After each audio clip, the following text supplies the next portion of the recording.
สัมมาสัมพุทธเจ้าพระธรรมเจ้าพระสังฆเจ้าอันเป็นสรณะที่พึ่งของเราทุกคนกล่าวไว้สาพระครูปริยัติยานุศาสตร์ที่ปรึกษาเจ้าคณะอำเภอเมืองเชียงใหม่เจ้ากล่าวไว้สาพระครูสมุวิศวะตัวรกิจโจผู้อำนวยการสถานีคลื่น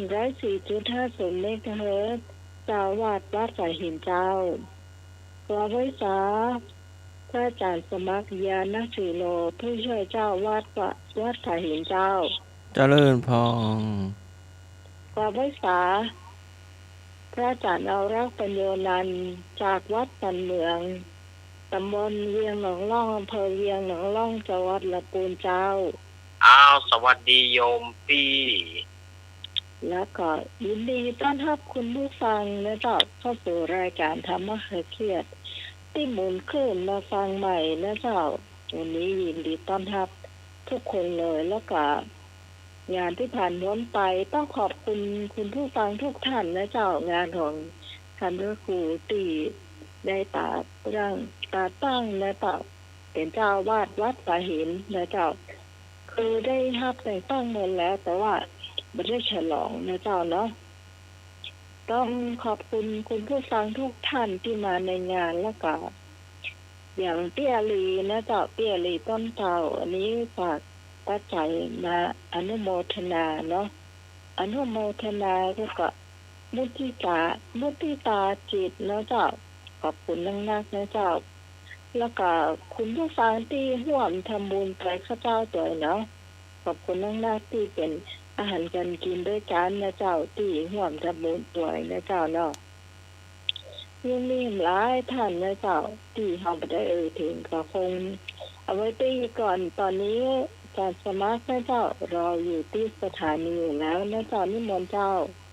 ขอนอบน้อมแด่องค์สมเด็จพระสัมมาสัมพุทธเจ้าขอนอบน้อมแด่พระพุทธพระธรรมพระสงฆ์แล้วก็พระมหาเถรานุเถระครูบาอาจารย์ทุกรูปด้วยความเคารพอย่างสูงยิ่ง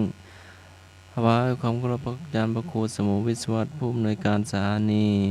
แล้วก็พระอาจารย์นิพนธ์ครูบาอาจารย์ทุกรูปมีอาจารย์สมณเณรเอาละครับผมมาสการครับผม ครับผมแล้วก็สมณเณรทุกรูปเลยแล้วก็เจริญพรโยมมิตรสมัยหัวหน้ารายการธรรมะคลายเครียดเนอจ้านมัสการไหว้สาเจ้าเจ้าแล้วก็ท่านผู้ฟังทางบ้านทุกท่านเนอลุงหน่วยตัวเนอเจริญพรใช่ต่อไปเป็นสำเนียงเอาราชเจ้าขอกราบนอบน้อมยังคุณพระติทรายรัตนผ่านแพ้ว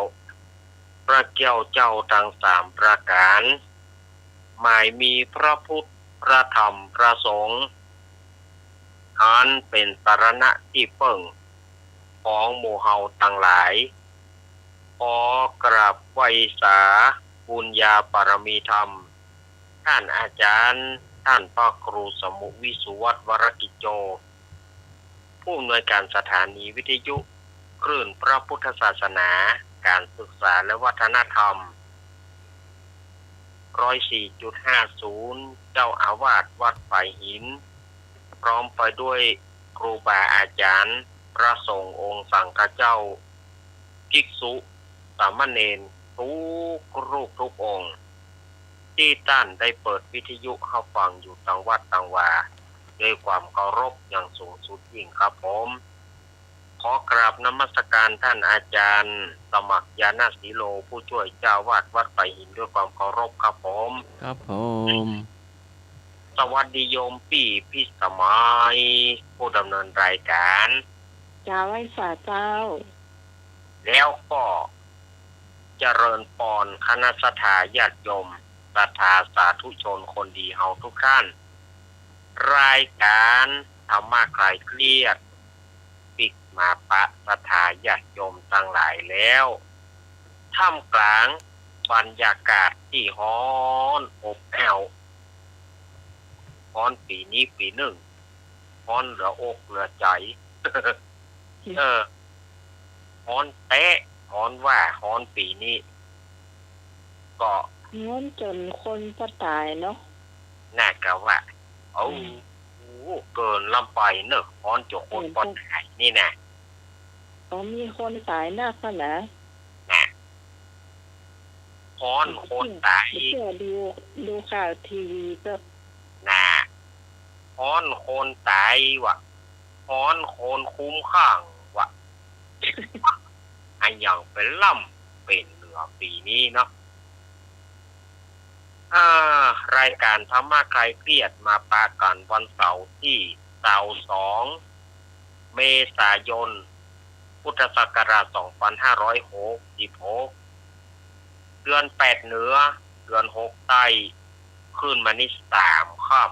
ำวันนี้ขึ้น3 ค่ำวันนี้เป็นวันดีเนอะตามฉลกเพิ่นบอกว่าล้างมือท่าคอยกินจบสบายสบายนะล้างมือท่าคอยกินเอาวันนี้ก็คนใดก็ลู่กันทำบุญลูกกันทำบุญพ่องก็จะทำบุญบ้านพ่องก็จะปล่อยอย่างที่บ้านอาตมาวันนี้ก็2 งานเปิ้นทำบุญหาญาติเปิ้นแล้วก็ปล่อยบวชเนนก็เรียบร้อยไปวันนี้ก็เหนื่อยพอสมควรถึงวันนั้นอาตมาก็ได้ไปวัดป่ายหินก่อนวันหนึ่งเพราะว่าตะวานี้ อาตมานำลูกแก้วไปแห่เอาลูกแก้วไปเหนี่ยวหน้าบุญเพราะว่าอาตมาก็ได้ทำหน้าที่เป็นโฆษกเนาะเอาลูกแก้วไปเหนี่ยวหน้าบุญแต่ว่านี่เขาวันค่ำที่เข้าวัดมาก็6 โมงไปเตียงก็ป้อมหมีแล้วสดาญาติโยมวันนี้นะเตียงก็ป้อแหบป้อแห้งตุกวันนี้แถมก็ไปโคโซกแถมเกิงวันงานบวชวันนี้ใครเลี้ยงอู้ได้อยู่เนาะก็อู้ได้อยู่นะเกือบนะถ้ามันมีน้ำร้อนนี่ก็แย่เนอะพอมีน้ำร้อนนี่ก็ถ้าจะนักแก่พ่องบวชเรียนเหรอครับอาจารย์ครับผมบวชเรียนครับเรียนที่ไหนครับบ้านหงครับบ้านหงครับผมบวชได้กันกี่ต้นนะอาจารย์ลูกเดียว2 ลูกเป็นไปบวชวัดพระธาตุหริปุญชัย1อันนี้ปู่ย่าเพิ่นเอาไปบวชที่วัดพระธาตุหริปุญชัยนะลานกำนันวันนี้มันไปบวชปุ้นแล้วก็หลานผมนี่ก็มาบวชที่นี่สำหรับวันนั้นนี่ก็ต้องขอบคุณคุณผู้ฟังที่อยู่ตั้งสางนะเจ้าตั้งเรียงป่าเป้าตั้งเชียงใหม่เฮาดอยสะเก็ดตันกำแพงนะเจ้าอำเภอเมืองเฮาหางดงดอยสะเก็ดดอยหล่อเนาะสำหรับดอยหล่อนี่ก็อำเภอปัวที่วัดธนวิกรมนะเจ้าพระกุศลเมตตุ้งยองกับมาโมดนะเจ้าเจ้าเอาไปประจำปูนนะเจ้าแล้วก็ลำปางนี่ก็มานักเหมือนกันนะเจ้าวันนั้นพี่จะเอาลาบปลามาก็อาหารการกินค่อนข้างจะนักเนาะอาจารย์สมัครเนาะอาจารย์สมัครเนาะเจ้านักเนาะเต็มโต๊ะไม่คือมันไม่มีเนาะเต็มการสมัครว่าเต็มโต๊ะไม่รู้จะกินอะไรเนาะ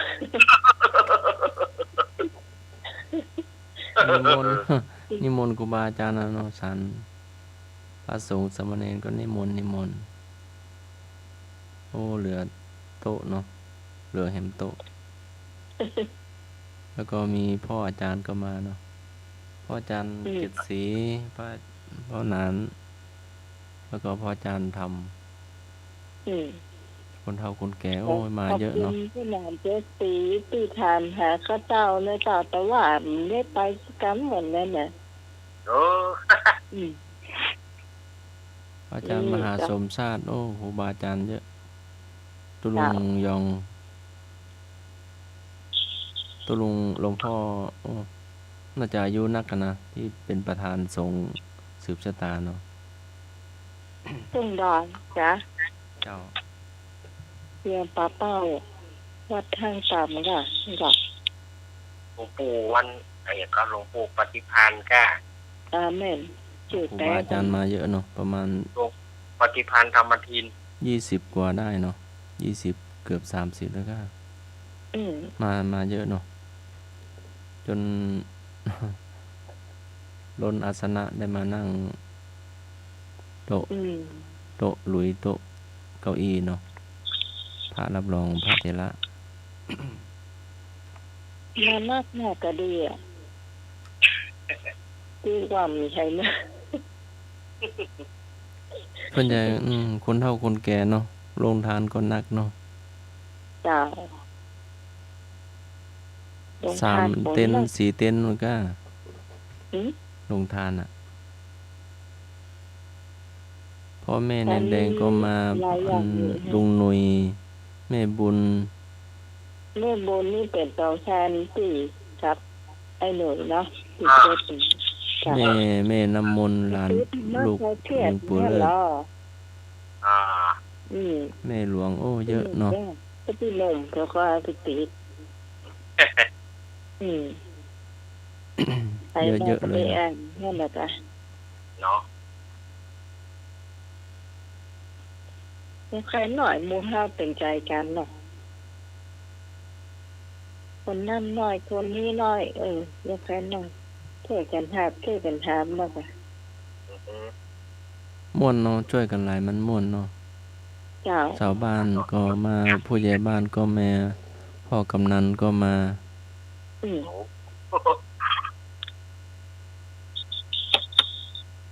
พระเถระครูบาอาจารย์โอ้มากันนักช่วยกันแป๊บเดียวเนาะเก็บงานเนาะเก็บเต็นท์เก็บถ้วยเก็บบ่วงเก็บ ก็ที่โดนว่าบหันเจ้าสมัครแล้วอยู่ตรงใดอยู่ อ๋อดูน้ำปนะพระเถระอยู่เนาะแล้วก็ดูอันตาตั้งไวยาวัชกรตาตั้งกรรมการวัดเนาะเกือบ27 อืม ท่านก็แล้วก็เกียรติบัตรนักธรรมตุลุงตุกโตตุจรตุสำเนนนัดสำเนนแดง แล้วก็ตุตะวัน แล้ว เนาะ คงเป็นต้นลุงโตก็หา เจ้า ที่ ที่ส มา อบ ให้ ผ่าน ต กัน อนลาป่าถ้าจะแม่นละต้นให้ตอนกระโหลกก่อนที่เขาจะไปเลี้ยงอ่ะ อาจารย์ผู้ครูอธิบายไว้กลมใครได้ประวัติครูบามาแจกมาถวายพระเถระองค์สวดแล้วก็ครูบาอาจารย์เนาะก็ติดต่อดีเจเลียวก็ดีเจเลียวว่าอยู่ต่างจังหวัดว่ะให้มาเอาที่ธรรมสถานเนอร์ว่ะที่ห้องเนาะก็ได้จนได้เนาะ20 กว่าเล่ม ก็ไว้พระเถระที่สืบชะตาให้หันพระครูเจ้าวาดแล้วก็ช่วงบ่ายก็ถวายพระเถระในวัดในตำบลเนาะหลวงพ่อเจ้าวาดในตำบล เจ้า ก็ผ่านไปด้วยดีนะเจ้าเป็นผู้ฟังงานของครูบาเนาะส่งน้ำครูบาพาภัยสารณะสังฆาปราโมกข์นะเจ้าปีหน้าค่อยว่ากันเห็นกรรมหนึ่งนะเจ้าเนาะ ก็ช่วยกันหลายก็อบอุ่นเนาะ ทำแบบนี้ทุกปีเนาะถ้ามันบ่มีโรคภัยไข้เจ็บอย่างมา เนาะได้ แล้ว กั ก็ น บางทีลาที่ไม่ได้ทำเลยจ้าเนาะบางทีก็ทำภายในก็บ่ค่อยมีคนหลายเท่าไหร่ ติดโควิดพ่องติดอะไรอย่างเนาะต้อง2-3 ปีเนาะ เจ้า กว่าจะจัดได้กว่าจะมาหอมกันได้มารวมกันได้เนาะ เ โควิดเป็นกันหน้าแก่พวกนะเดี๋ยวนี้ต้องไปทำอย่างนะ นะ เป็นยังไง ตุ่มพิษอย่างเนี้ย ตุ่มพิษ อากาศตุ่มพิษเนี่ยเหมาะ เออ ต้องมีเครื่องกรองอากาศเนี่ยถึงจะดีนะ ก็ มันนะ มันบ่ฮู้เกี่ยวกับความร้อนหรือเปล่าไม่รู้นะหมายเห็นขับรถมาดีๆลมโค่นไปบ่ได้แบบอ้อ ที่ไหน ออกข่าวก็ อ๋อ ขับรถมาดีๆนะแล้วก็เอ็นมาแล้วก็ล้มอ้ออาจจะฮ้อนว่ะเขาว่านะ มากัน มันร้อน มันมีนะที่ได้ยินนะมันมีคนหนึ่งก็จะปิดบ้านน่ะถ้าทีนี้แกขับรถตุ๊กๆอ่ะเย็น โอ้ อันโต๊กจากรถเลยนะคือถนนก็ฮ้อนเนาะถนนก็ฮ้อนแล้วทีนี้แกก็ขับรถไงแล้วรถมันก็ฮ้อนแต่เนาะแกก็ถึงอยู่แบบตกรถแล้วก็ตายอยู่ว่ะถึงบ้านสักคำ อ้าว ให้ดูตาร ถเครื่องกันทำไมหรือว่ารถใหญ่รถกระบะ รถตุ๊ก ที่จะรถ3 ล้ออ่ะ โชเฟอร์หรือว่าผู้โดยสารเนาะหมาย จะไปส่งผู้โดยสารนายอะกะดีหนูอ่ะ เออเนาะ จะ เอ ไป อ ส่งประชาสัมพันธ์ก่อนเนาะ ตั้งขาเล่นดูนะ ปีนี้มันอะหยังกันนักกันหนาก็บ่ฮู้แน่ อืม เออเท่าถึงปีนี้เนี่ยโหมันโหดมันแฮแต่ละ เดี๋ยวขอปันเดียวก่อนร้อนนะ นะวันมันฮ้อนแถมโอ้สารพัด จะจมมาตะยีนะ เนาะโจมมาที่อันนี้จะเขาจะด่าหัวมันจะหยัง จานดินกี่ฝั่งเขาเลย ประธานจะด่าหัวรายการนี้มีกุ้งกระโจมมาไกลเนาะ หน้าก็จ้าเหยเนาะ มากระแยะ จ้านี่นุ่มจ้านะตรงเวลาเป๊ะเจ้า เนาะ เจ้า ครับ นี้ถ้าอาจารย์พลอสจะนิมนต์แล้วเจ้ามีเพลงแล้วเจ้าช่วงแรก